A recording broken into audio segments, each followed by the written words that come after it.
The Rhine lay beneath a shroud of mist, its grey surface twisting and breaking under a steady current that hissed against the western bank. The night was cold enough to bite through wool coats and soak into bone. At 2100 hours, in the black fog of the Oppenheim crossing, men of the United States Third Army stood waiting beside their trucks, their breath forming small ghosts that vanished into the river air. Somewhere behind them, engines rumbled diesel generators for floodlights that could not yet be lit, for fear of alerting the enemy. Ahead, the wide, merciless water separated them from the last unbroken frontier of the German Reich. Lieutenant General George S. Patton had given the order only hours earlier, and it was as simple as it was impossible. "I want that goddamn bridge in and traffic over before breakfast." The engineers did not question it. Orders from Patton were not arguments. They were whether something that happened to you whether you wanted it or not. For the German High Command, the Rhine was more than geography, it was myth. The river had been sung about in anthems, painted in romantic landscapes, invoked in propaganda as Deutschland's shield. Since early 1944, Nazi radio had repeated it as litany: "No enemy will cross the Rhine." Yet by that March evening in 1945, American assault boats and bridging trucks stood poised to break that promise. At Oppenheim, south of Mainz, the river ran nearly 400 yards wide. Its current cut at 6 or 7 miles per hour fast enough to sweep away a man in seconds, strong enough to drag down a pontoon if anchors failed. It was too wide for ferries, too deep for fording, too fast for carelessness. Ice still floated on its edges, glinting under the moon. Patton's planners had chosen Oppenheim precisely because it did not look like a crossing point. The enemy expected attacks near Remagen or Mannheim, where blown bridges offered natural repair sites. Oppenheim was quieter, with low banks and shallow approaches, but no bridges. It was the kind of place a cautious commander would ignore. Patton was not cautious. He intended to strike where the Germans were least ready, and he intended to do it before anyone else, before Field Marshal Montgomery's formal, weeks in the making, assault in the north, before Eisenhower's cautious timetable allowed. The men of the bridging units knew the arithmetic of their assignment by heart. The river was 400 yards wide. Their M2 floating treadway bridge would stretch over 1,200 feet when complete. Each pontoon weighed several tons, each steel treadway panel over half a ton. The bridge would have to bear Class 40 weight that meant tanks, self-propelled guns, and fuel convoys up to 40 tons. The current would fight them with invisible hands. The enemy might add artillery fire at any moment, and Patton wanted the first tank east of the Rhine before dawn. The engineer regiments assembled on the bank that night represented the anonymous industrial muscle of the American war machine. The 1303rd Engineer General Service Regiment brought the heavy construction trucks. The 5th and 6th Engineer Special Brigades provided bridging equipment and crews. The 204th and 150th Engineer Combat Battalions supplied the men who would actually wade into the Rhine, hammer pins through steel sections, and anchor pontoons under fire. They had built bridges in France, Belgium, and Luxembourg. None had faced a river like this one. Shortly before midnight, the fog thickened. The faint thump of artillery echoed upriver, where diversionary fire masked preparations. On the near bank, engineer officers crouched over maps lit by hooded flashlights, tracing lines across blue pencil water. "The river's running higher than forecast," one muttered. "Currents heavier than hell." Another nodded. "Patton still wants armor moving by." Dawn. Behind them, rows of assault boats waited, stacked like skeletal coffins on trailers. Each one could carry 7 infantrymen with rifles and packs. In a few hours, those boats would launch under covering smoke to seize the far bank. But for now, the engineers simply waited in silence, smoking in the cold, checking gear, tightening straps, counting anchors. Far behind the front, in his headquarters, Patton wrote in his diary. His handwriting, as always, was hurried and angry. March 22nd. Orders given. Bridge at Oppenheim to be completed by morning. Will personally urinate in the Rhine to mark the crossing. His staff would remember the remark forever, but at the time it was no joke. It was a declaration of war against the impossible. To the Germans across the river, the night was uneventful. Reports from their command posts in Nierstein and Treadway logged occasional artillery fire, otherwise quiet. They did not yet know that within hours the Rhine, their last natural defense, would cease to be a barrier at all. By midnight, the first groups of American engineers slipped down to the waterline.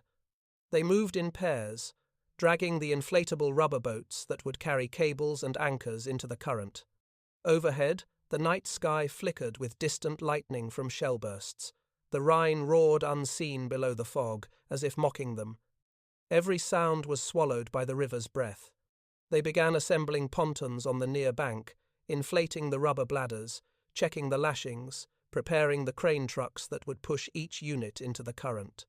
It was a rhythm learned through repetition: assemble, launch, anchor, attach. Only now the rhythm came with the risk of drowning. Patton's headquarters radioed again near 1 in the morning. "Progress. Bridge in initial stage," came the reply. "First sections afloat."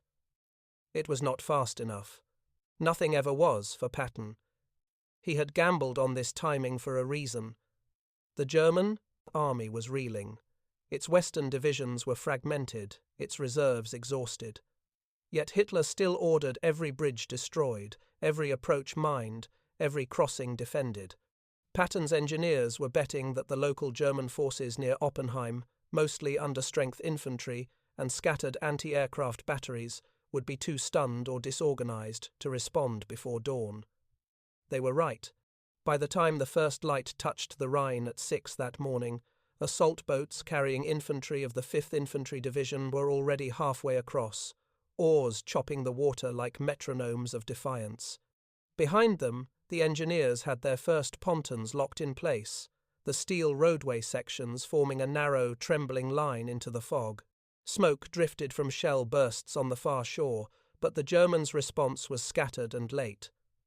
From the west bank, Patton watched through field glasses. His coat flapped in the wind, his polished helmet catching the pale light. When an aide hesitated before stepping onto the pontoon, Patton barked, "Move, damn it! We didn't come this far to wait for the current." By 7, the first trucks began edging onto the unfinished treadway.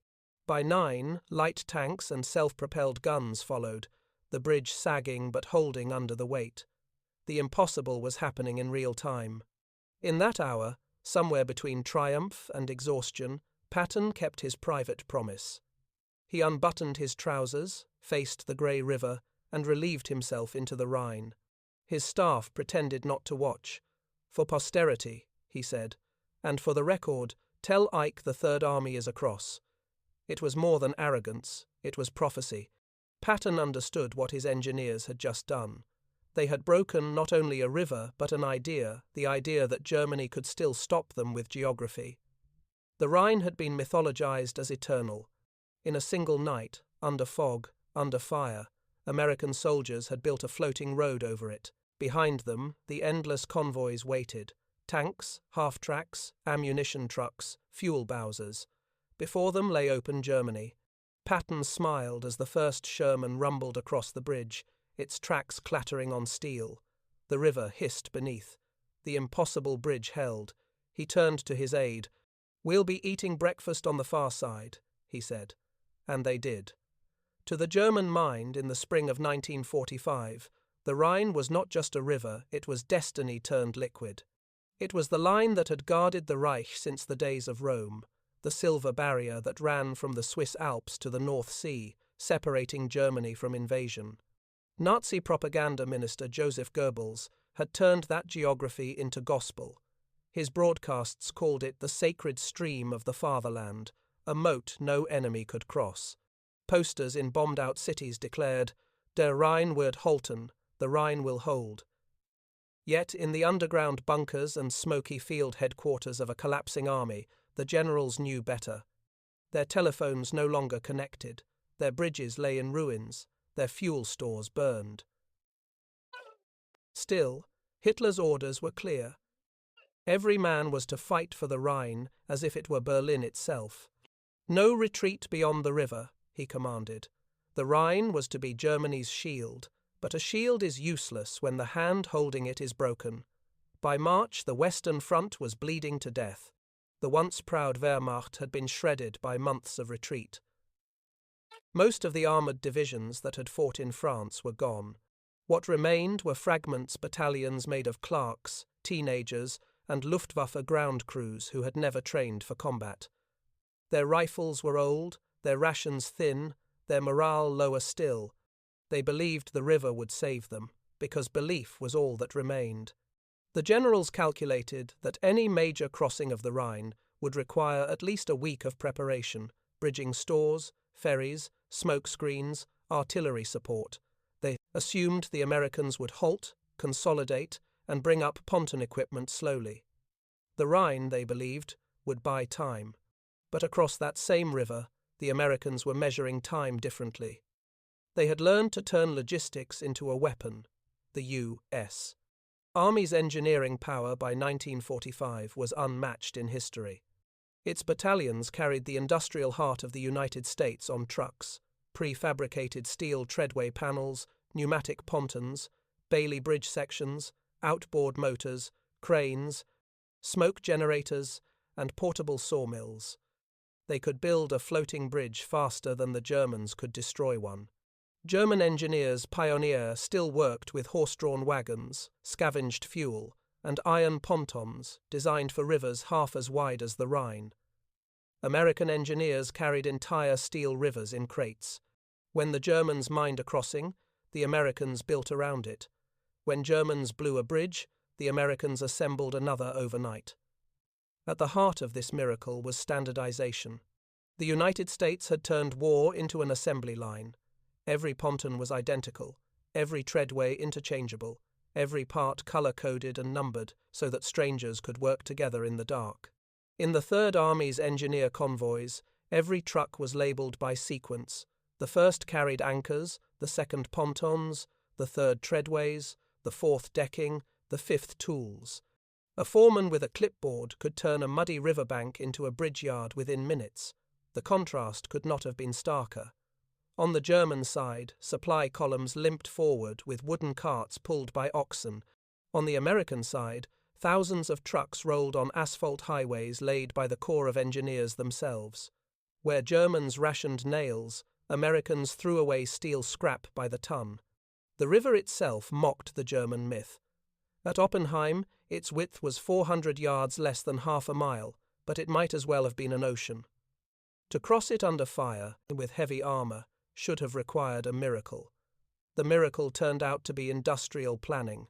Patton's men had rehearsed this kind of crossing since Normandy. They carried bridging kits designed in Detroit, forged in Pittsburgh, shipped across the Atlantic in Liberty ships, and trucked across France in convoys that never stopped moving. Each bridge section was the child of 1,000 workers: steel from Ohio, bolts from Illinois, paint from New Jersey. War had made the entire United States into one enormous factory dedicated to the movement of men and metal.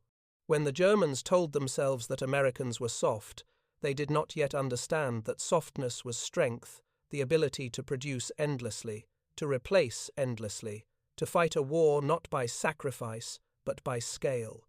They had built a culture of scarcity. The Americans had built a culture of surplus. Captured German diaries later revealed disbelief at what they saw on the Western Bank. One officer of the 6th SS Panzer Army wrote, "They have machines for everything.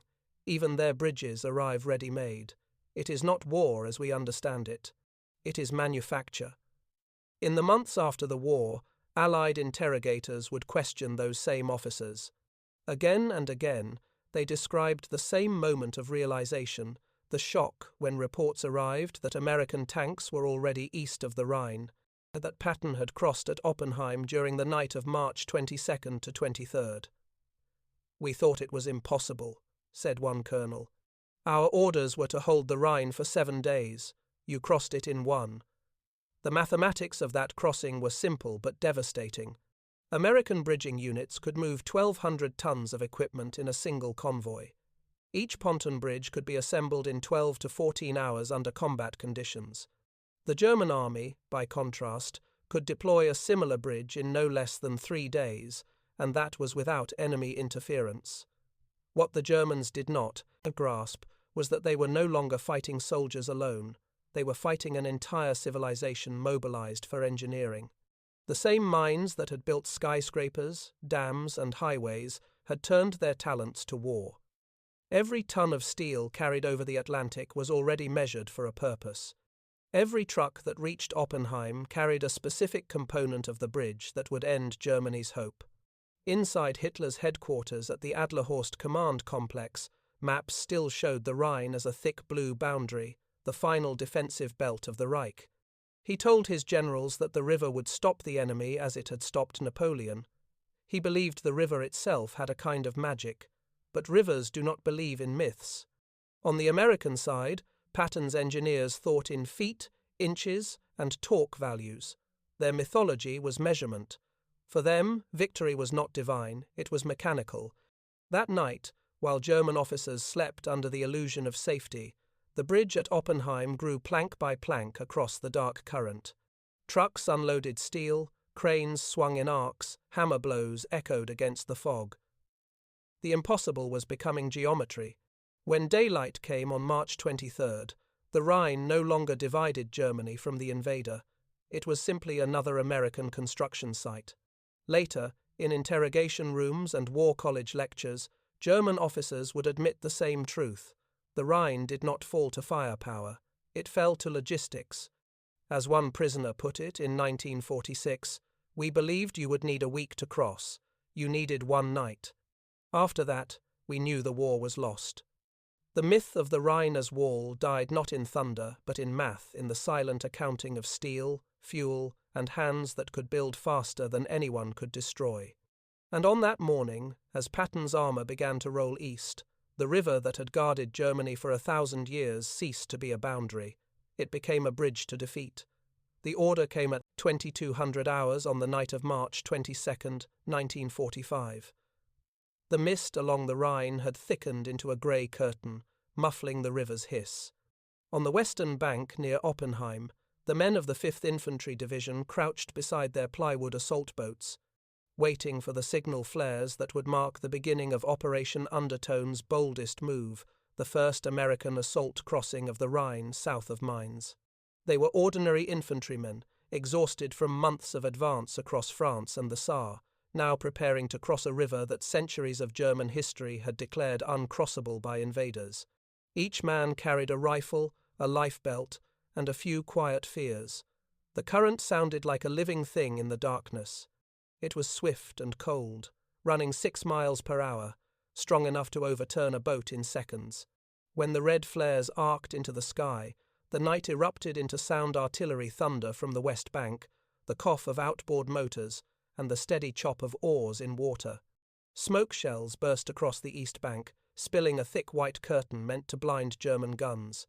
The first wave of assault boats slid into the current, their plywood hulls creaking under the weight of 7 soldiers each. The Rhine swallowed them whole. Spray splashed over helmets. The motors screamed. In some boats, men bailed with their helmets, laughing madly at the futility of staying dry. A few boats spun in the current, forced to paddle backward and try again. Yet, within minutes, silhouettes began to rise on the far shore, black shapes climbing the embankment, rifles held high. The impossible was already happening.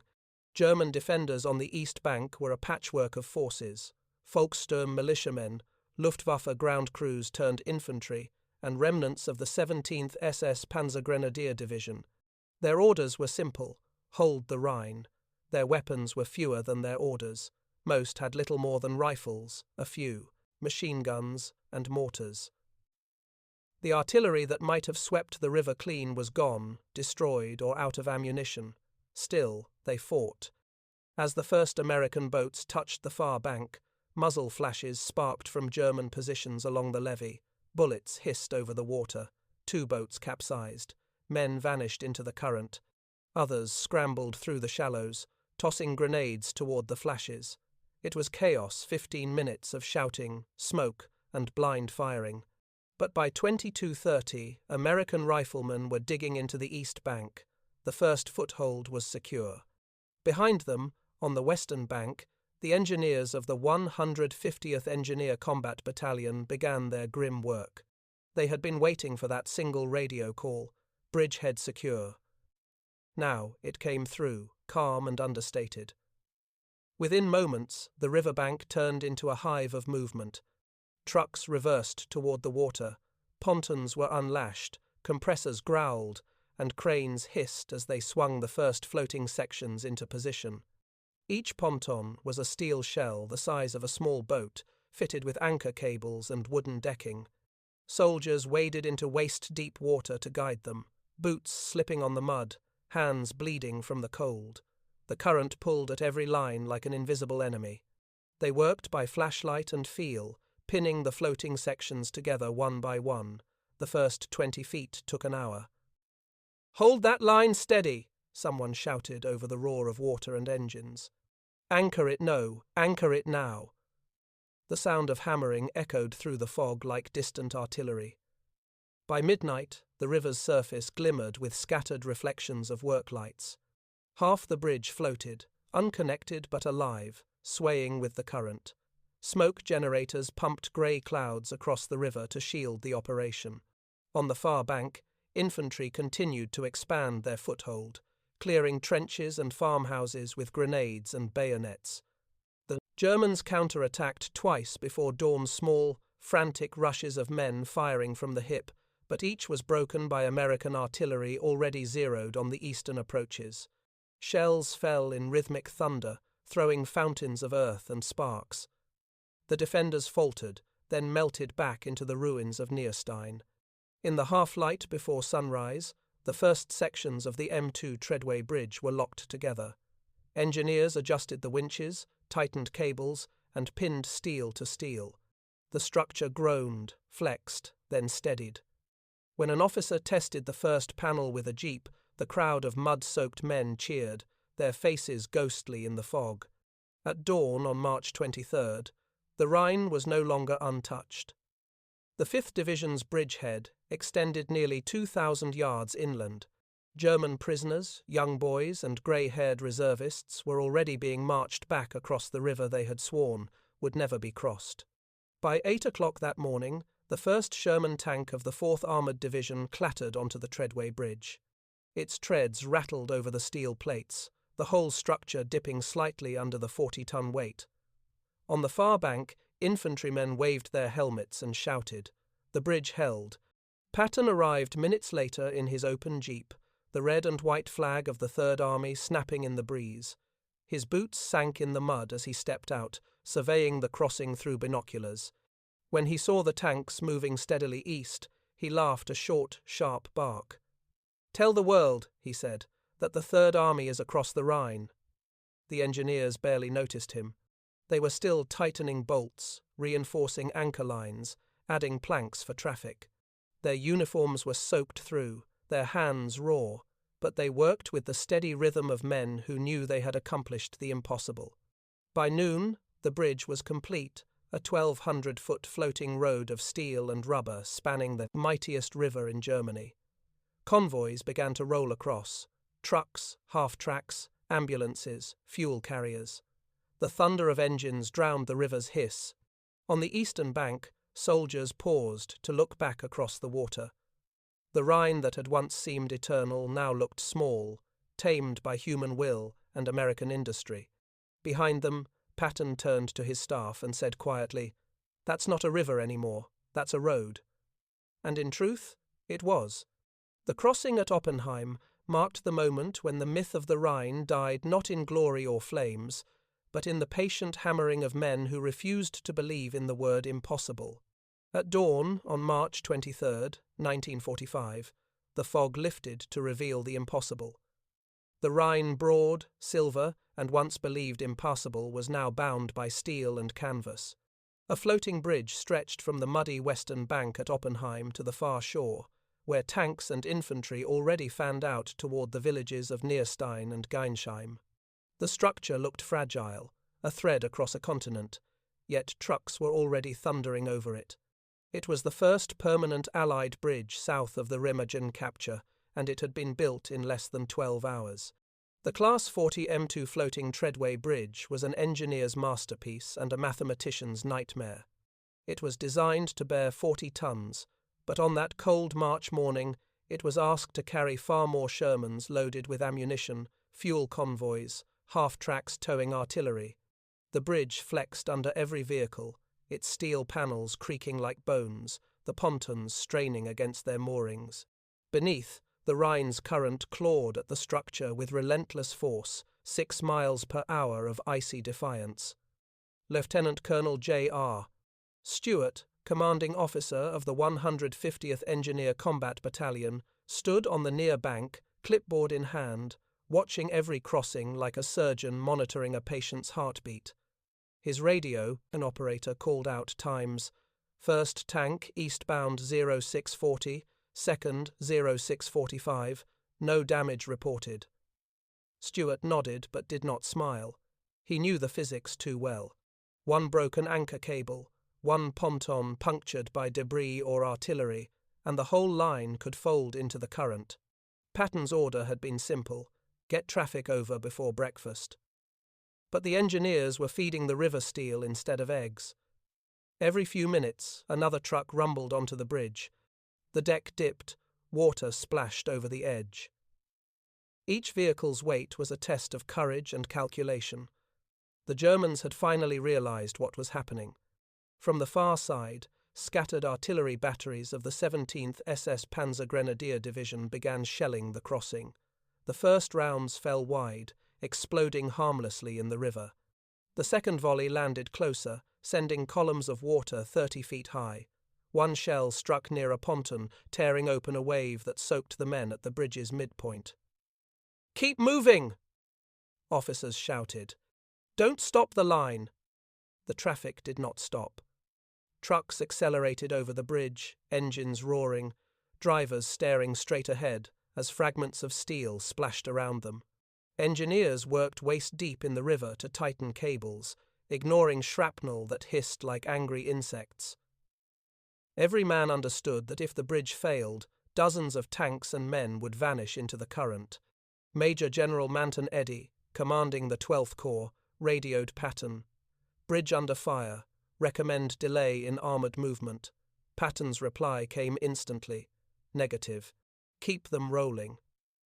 His philosophy was as simple as it was ruthless. Momentum conquered fear. By mid-morning, the German artillery fire had slackened. Allied counter-battery guns across the river, 155mm howitzers and self-propelled priests had found their range. Within 20 minutes, the enemy guns were silent. Smoke drifted over the far bank, a sign that the defenders had withdrawn or died at their posts. With the shelling ended, the engineers could finally hear the sound of their own work, the rhythmic clang of hammers, the squeal of winches, the slap of ropes in the current. They worked without pause, reinforcing the approaches with Bailey Bridge sections, spreading gravel for traction, and laying steel matting for tanks. The air smelled of oil, smoke, and river mud. By noon, the crossing was fully operational. More than 3,000 vehicles passed over in the first 8 hours, a feat no army in history had matched. Convoys stretched for miles on both sides of the river, headlights glinting off the steel treadways. German prisoners captured that morning were forced to march past the bridge under guard. Many stared in disbelief. One officer, his uniform muddied and torn, muttered to his interpreter, "It is not possible. Such a bridge cannot be built in one night." The American guard only shrugged. "Guess nobody told our engineers." In the afternoon, Patton himself arrived to inspect the crossing. His jeep splashed through puddles on the west bank as he stood to salute the passing tanks. The wind carried his voice across the river. "Well done, boys. You've outbuilt the impossible." He turned to his aide, Colonel Charles Codman, and said, half in jest, half in awe, "They called it Unbuildable. Guess the Rhine didn't get the memo." The legend of the Unbuildable bridge spread quickly through the ranks. To the men who had worked knee-deep in freezing water under fire, it was more than a legend. It was survival through sheer determination. They had defied the river, the weather, and the enemy in a single night. By dusk, the sun burned orange through the smoke haze. The treadway gleamed like a scar across the Rhine's surface. Engineers inspected the moorings one last time before changing shifts. Not a single ponton had been lost, not one anchor. Cable had failed. That night, the 12th Corps radioed 3rd Army headquarters. Bridge fully operational, armour and infantry east of Rhine. Estimated strength, entire corps across by morning. Patton's diary entry for March 23rd was brief and characteristic. Crossed the Rhine with 3rd Army in one night. Bridge held. Engineers magnificent. Told Ike I would pee in the Rhine, and I did. For the German command, that night was a nightmare of disbelief. Their last natural defence, the moat of Europe, had been crossed not with stealth or overwhelming firepower, but with math, muscle, and machine. In the black waters below, the Rhine continued to churn, indifferent to history. But above it, the bridge that should not have stood was alive with motion steel against current, men against myth. And for the first time since the war began, the road into Germany lay open, paved not with luck or legend, but with the genius of ordinary men who refused to accept the word impossible. By the morning of March 24th, 1945, the fog that had blanketed the Rhine began to thin. Sunlight, pale and cold, spilled across the treadway bridge at Oppenheim, glinting off the wet steel plates and the helmets of thousands of soldiers already streaming east. The impossible had become routine. Convoys moved with clockwork precision jeeps, trucks, Shermans, half-tracks, tank destroyers, each spaced exactly 100 feet apart, following white chalk lines painted in the night by exhausted engineers. On the western bank, the traffic officers of the 150th Engineer Combat Battalion stood like orchestra conductors amid the chaos. Flags waved, whistles blew, engines roared. Each crossing vehicle was logged, timed, and weighed. Every few minutes, another tank rumbled onto the bridge, setting the whole structure vibrating like a living thing. Beneath, the river still fought, swirling around the pontoons, throwing up flecks of foam, but it no longer mattered. The Rhine had been conquered not by force, but by persistence. Patton's 3rd Army had become a machine of unstoppable momentum. He had crossed every major river in Europe, the Moselle, the Saar, the Meuse, but the Rhine was different. It was not just another obstacle, it was a symbol. The Germans had believed the river divine. To Patton, it was merely another problem to solve. He treated it with contempt, as he treated any myth. At dawn, reporters from Stars and Stripes arrived at his headquarters near Nierstein. Patton greeted them with his usual coarse humour. "Gentlemen," he said, "some damn fool said it couldn't be done. Well, we did it, and the Rhine didn't even get us wet." He showed them his boots, still mud-caked from the West Bank. "I told Eisenhower I'd pee in the Rhine, and I did it yesterday. That's how we start a war, one bridge and a good laugh." Behind the bravado was a cold calculation. Patton knew that every hour gained mattered. Far to the north, Field Marshal Montgomery was preparing his own grand crossing with the British Second Army, an operation involving weeks of planning, thousands of paratroopers, and an entire air fleet. Patton had stolen his thunder by crossing with no fanfare, no ceremony, just sheer speed. He wanted Eisenhower to wake to the message: 3rd Army is already east of the Rhine. The momentum of the crossing shocked even his staff. By mid-morning, 3 divisions, the 5th Infantry, the 4th Armoured, and the 10th Armoured, had secured the far shore. Engineers had already begun assembling a second bridge for heavier traffic, while maintenance crews replaced damaged decking without halting the flow. Ammunition convoys stretched for miles, moving east toward Mainz and Darmstadt. From the air, reconnaissance pilots of the 19th Tactical Air Command watched the transformation unfold. The photographs they developed that afternoon showed something extraordinary. In less than 24 hours, the West Bank had turned from a jumble of trucks and pontoons into a perfectly ordered highway. Bridges, ferries, smoke generators, fuel depots, all aligned in disciplined rows. To the German High Command, those same images were horrifying. What they had called the last wall of the Reich now looked like an American supply depot. The German response was confused and desperate. Scattered artillery batteries fired blindly into the fog. A few Luftwaffe fighters made strafing runs but were driven off by anti-aircraft fire from the far bank. The once proud air arm of Germany, which had ruled the skies in 1940, could now muster only fragments. One Me-109 was shot down by a Sherman's 50 caliber machine gun before it could release its bombs. That night, intercepted radio traffic revealed the panic spreading through German ranks. Field Marshal Albert Kesselring reported to Berlin that the American bridgehead south of Mainz was expanding uncontrollably. Hitler raged, ordering counterattacks that no longer existed as plans, only as fantasies. The divisions he commanded on paper were ghosts units reduced to companies, companies to squads, squads to stragglers. On the east bank, the Americans advanced cautiously but steadily. The villages of Nierstein and Oppenheim fell without significant resistance. Prisoners poured in, hundreds of men surrendering in small groups, hands raised, faces pale with exhaustion. Many had fought since Normandy, others had been pulled from schools or factories weeks earlier. To them, the sight of Patton's bridge was not a defeat, it was deliverance. At Third Army headquarters that evening, Patton received the situation report. Bridge fully intact, 12,000 men, 800 vehicles across, no major damage. Enemy artillery suppressed.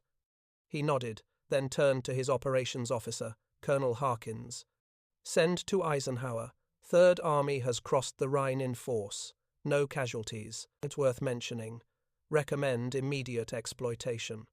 When the message reached Supreme Headquarters the next morning, Eisenhower reportedly smiled. Leave it to Patton, he said. He'd build a bridge to hell if it got him there first. That night, the engineers celebrated in their quiet way. They brewed coffee from melted snow, smoked damp cigarettes, and watched the endless stream of vehicles rolling east. The bridge moaned under the weight, but it held. They had achieved what military theory had declared impossible, a full-scale assault crossing of the Rhine in one night, under fire, with no fixed bridgehead and minimal losses. As darkness returned, Patton stood on the east bank, looking back across the river that had once guarded Germany. The moonlight shimmered on the water, broken by the long black line of the treadway. That's how empires fall, he said softly, not in battles but in bridges. The Rhine flowed on beneath him, carrying away the last illusion of German invincibility.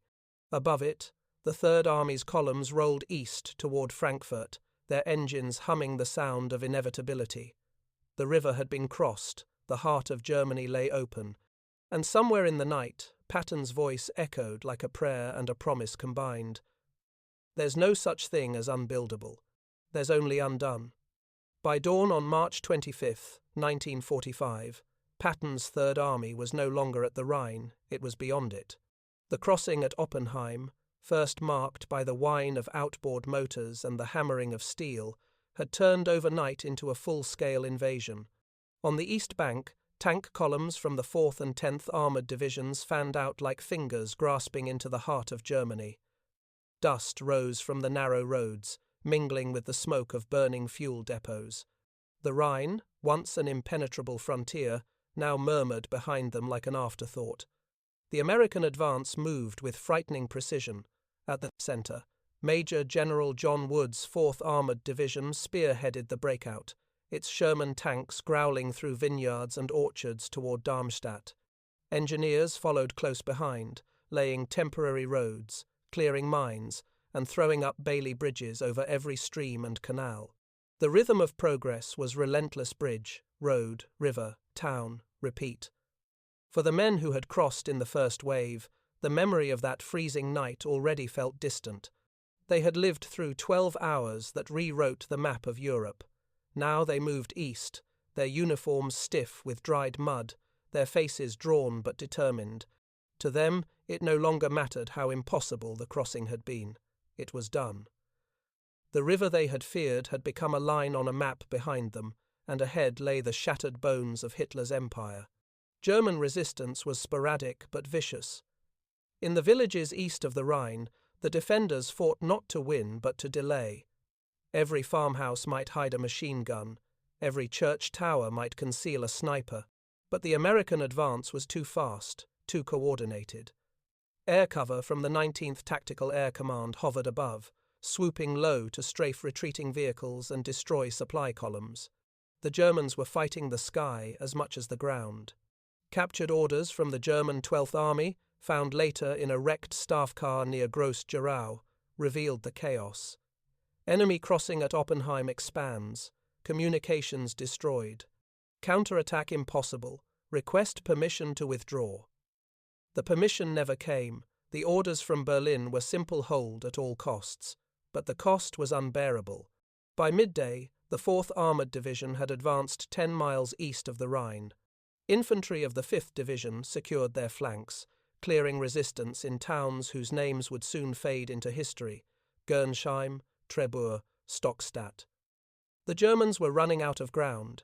In Oppenheim itself, the engineers continued to hold their fragile miracle together. The treadway bridge had carried nearly 20,000 vehicles in 2 days. The current tugged at its anchor lines, and the constant vibration of tank treads loosened bolts, but the structure endured. Teams worked in shifts around the clock, hammering, welding, tightening. To them, the river was still an enemy, invisible but relentless. Late that afternoon, Patton returned to the site once more. He stood on the western bank, coat unbuttoned, his ivory-handled revolvers glinting in the pale light. The engineers straightened instinctively, but he waved them off. "Keep working," he said. "Don't salute. The river's still watching." He turned to his aide, Colonel Codman, and gestured toward the bridge that swayed gently under the traffic. "That," he said, "is the difference between an army and a mob. The Germans build walls. We build roads." Nearby, a young lieutenant from the 1303rd Engineer General Service Regiment overheard him and smiled faintly. For the men who had laboured knee-deep in the Rhine's freezing current, Patton's words were confirmation of what they already knew, that engineering had won what artillery and air power could not. By nightfall, the bridgehead stretched more than 15 miles deep. The Third Army's armoured spearheads were approaching Frankfurt itself. German prisoners staggered west across the same bridge that American tanks thundered eastward upon a grim procession of defeat and triumph intertwined. In the ruined streets of Oppenheim, an old German woman emerged from a cellar, holding a white bedsheet as a flag. She watched the endless line of vehicles crossing eastward and whispered to a young soldier who translated for her, "You built that in one night?" The soldier nodded. She stared at the bridge, shaking her head. "Then the war is finished," she said quietly, and she was right. The fall of the Rhine was not just a tactical victory, it was psychological annihilation. The last symbol of German invulnerability had been breached, not by miracle or chance, but by the mechanical patience of men who built faster than the enemy could think. Patton recorded a single sentence in his diary that evening: "We have crossed the last river, the rest is pursuit." He was correct again. Within 2 weeks, Frankfurt would fall. Within a month, the American armies would stand at the Elbe, and by early May, the Reich that had vowed to defend the Rhine to the last man would cease to exist. The bridge at Oppenheim, assembled in fog and fury, stood for 60 days before being dismantled. Its steel treadways and pontoons were loaded back onto trucks, marked, inventoried, and sent north for another crossing that would never be needed. But for those who had seen it rise from the darkness, the memory remained indelible, a testament not to destruction, but to construction. The Rhine, once a symbol of Germany's pride, had become the proving ground for America's genius for improvisation. In war, there are victories of fire and victories of iron. The crossing at Oppenheim was both a triumph not of killing, but of building, of men who made a road where none existed, and in doing so, carried the war itself across the water. When the soldiers of the Third Army looked back at the river that night, they saw not the boundary of nations, but the bridge of inevitability. The Rhine was behind them, Germany lay ahead, and history had changed course forever. By March 26, 1945, Patton's prediction had come true. The crossing at Oppenheim had opened the floodgates. The Rhine, once the mythic moat of the Reich, was now only a line on a map behind his advancing columns. The Third Army was moving at a pace that stunned even its own commanders. The bridge that had been declared unbuildable had unleashed a storm of armor that no German defense could withstand. The city of Frankfurt lay ahead, one of Germany's largest industrial and financial centers. Still smoldering from months of Allied bombing, Hitler had declared it a Festung, a fortress city to be held at all costs. But the Wehrmacht divisions assigned to defend it were shadows, scraps of the 13th Panzer Division, remnants of Luftwaffe flak regiments, and Volkssturm units armed with old rifles and single-shot Panzerfausts. They faced Patton's tanks, backed by artillery, fighter bombers, and the full weight of American logistics. The first armoured spearheads reached the outskirts of Frankfurt on the morning of March 27th. The roads leading into the city were clogged with refugees, families pushing carts, wounded soldiers limping westward, children carrying white flags. The German chain of command had collapsed into panic. Field Marshal Kesselring, now commanding what was left of the Western Front, radioed Berlin that enemy armour approaches Frankfurt from multiple directions. Local defence units unable to hold. Patton's orders to his corps commanders were simple: hit them before they can breathe. The 4th Armoured Division struck from the south, the 5th Infantry from the west, and the 10th Armoured swung north to cut the city off from retreat. Every bridge across the Rhine River was wired for demolition, but the Americans moved too quickly. By nightfall, engineers had captured 2 bridges intact, and columns of Shermans were already rolling into the city centre. In one of the few remaining operational bunkers, Colonel Rudolf von der Mühlen, commanding the local defence, scribbled in his diary, "The Americans cross rivers as if they were roads. We have no time, no men, no fuel." The Rhine was supposed to stop them. It did not even slow them. His last entry, written that evening, read simply, "Frankfurt lost." As night fell, the city's defenders fought block by block, but the resistance was symbolic. American searchlights cut through the smoke, and the rumble of tank engines echoed between ruined buildings. The 19th Tactical Air Command struck at dawn, blasting rail yards and convoys fleeing east. By noon on March 28th, the stars and stripes flew from Frankfurt's shattered cathedral tower. Patton arrived that afternoon in his command jeep, the mud of the Rhine still caked on its tires. He climbed the cathedral steps, looked out over the burning skyline, and said quietly to his staff, "The river behind us, the Reich before us, and it's breaking apart faster than I can drive." His aide, Colonel Codman, later recalled the moment. He didn't cheer, he just stood there, like a man watching history fold itself in half. The capture of Frankfurt marked more than a tactical victory. It confirmed that the Rhine had never been Germany's shield, it had been her illusion. The crossing at Oppenheim had shattered that illusion completely. From that moment, no line, natural or man-made, could stop the Allies. In the following days, Patton's forces advanced another 30 miles east, seizing Hanau and Fulda. Every bridge they built stood as a monument to industrial genius and collective will. The engineers of the 150th and 13th Engineer Battalions, who had defied the Rhine's current, now rebuilt roads, ferried supplies, and laid communication lines at record speed. Their work kept the Third Army fed, fueled, and moving. War correspondents who visited the Oppenheim Bridge in early April were struck by its ordinariness. "It looks like a factory floor stretched across a river," wrote one reporter.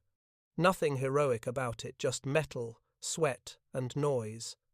And yet it changed everything. By then, the Rhine crossing was already legend.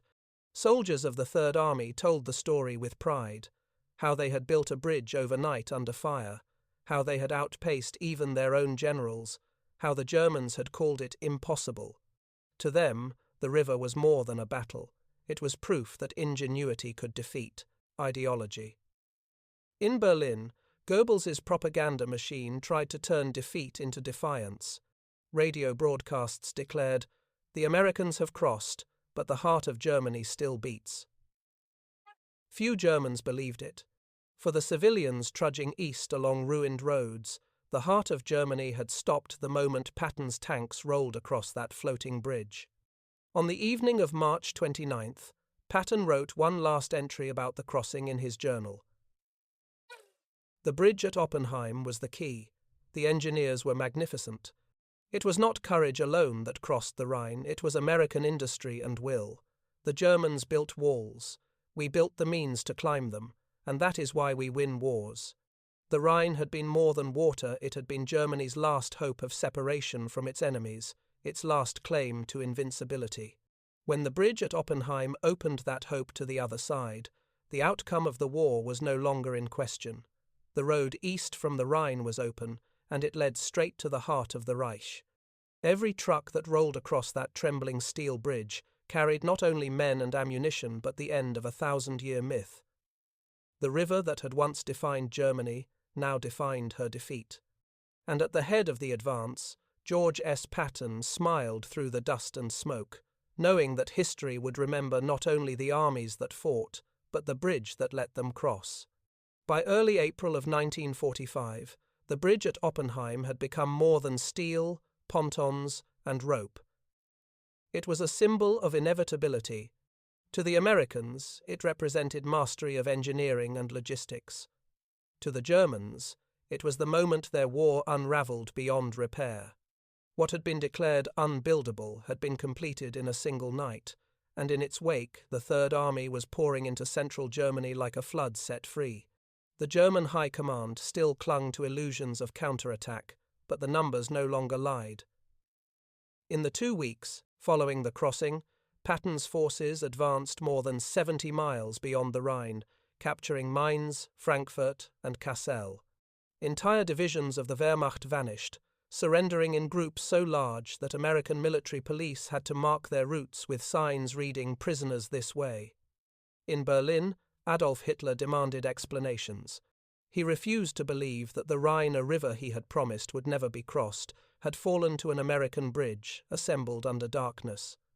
Field Marshal Keitel's attempt to explain was met with fury. "You are lying!" Hitler shouted, slamming his fist on the map. "It is impossible. The Rhine cannot be bridged overnight." Keitel's response was quiet, resigned. "Mein Führer, the Americans have done it." While Hitler raged, Patton's men kept moving. Each day, the treadway bridge at Oppenheim carried more than 3,000 vehicles, tanks, trucks, ambulances, and artillery pieces eastward. The engineers maintained it with the precision of surgeons. They worked without rest, tightening bolts, replacing damaged floats, adjusting anchor lines against the constant pull of the river. To them, the structure was alive, a metallic creature that groaned and flexed under the weight of victory. War correspondents who visited the site in April wrote that the bridge sounded like a heartbeat made of iron. It vibrated constantly, even when empty, as if echoing the pulse of an advancing army. Around it, supply depots mushroomed overnight. Fuel drums were stacked in pyramids, ammunition dumps filled entire fields, and repair crews turned the West Bank into a vast outdoor factory. What had begun as a desperate gamble was now the most efficient crossing point in Europe. For the soldiers who crossed it, the bridge became a kind of pilgrimage. Infantrymen trudging eastward would slap its steel railings for luck. Tank crews joked that the Rhine hummed Yankee tunes. Some men spat into the current just to say they had left something behind. They didn't need speeches or ceremonies.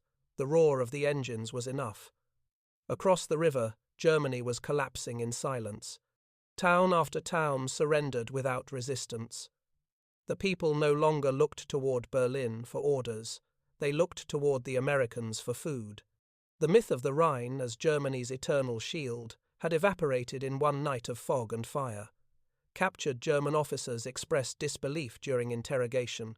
Colonel Erich Mühlenfeld, taken near Frankfurt, told his captors, "Our planners said a floating bridge of that length could not stand the current, not under artillery fire.